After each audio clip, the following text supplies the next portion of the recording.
திண்டுக்கல் தனியார் மருத்துவமனை விவரங்களை சமர்ப்பிக்க மாநகராட்சி நிர்வாகம் உத்தரவு.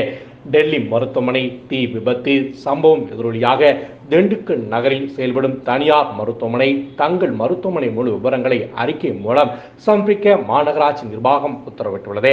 புதன்கிழமை காலை 10 மணி அளவில் கிடைக்கப்பட்ட தகவலின்படி டெல்லியில் செயல்படும் தனியார் மருத்துவமனை ஒன்றில் மே 27ஆம் தேதி ஏற்பட்ட தீ விபத்தில் பச்சிளம் குழந்தைகள் பரிதாபமாக இருந்தனர்.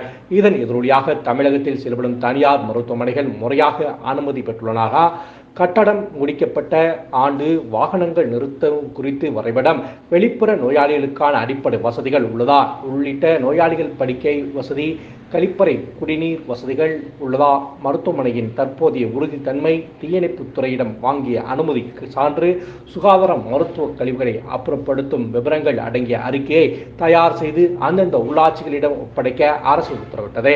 அதன்படி திண்டுக்கல் நகரில் செயல்படும் தனியார் மருத்துவமனைகள் கணக்கெடுப்பு அதன் நிர்வாகத்திடம் இதற்குரிய நோட்டீஸ் வழங்கி அதன் விவரங்கள் அறிக்கை பெற வேண்டும் என அலுவலர்களுக்கு மாநகராட்சி கமிஷனர் ரவிச்சந்திரன் உத்தரவிட்டார்.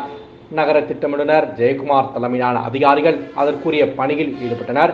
50 மருத்துவமனைகள் நகரில் செயல்படும் நிலையில் முதல் கட்டமாக 19 மருத்துவமனைகளுக்கு அறிக்கை சமர்ப்பிப்பதற்கான நோட்டீஸ் வழங்கினர். 3 நாட்கள் இதற்கான அறிக்கை சமர்ப்பிக்க வேண்டும், இல்லை என்றால் அதற்கும் நடவடிக்கை எடுக்கப்படும் என அதிகாரிகள் தெரிவித்துள்ளனர்.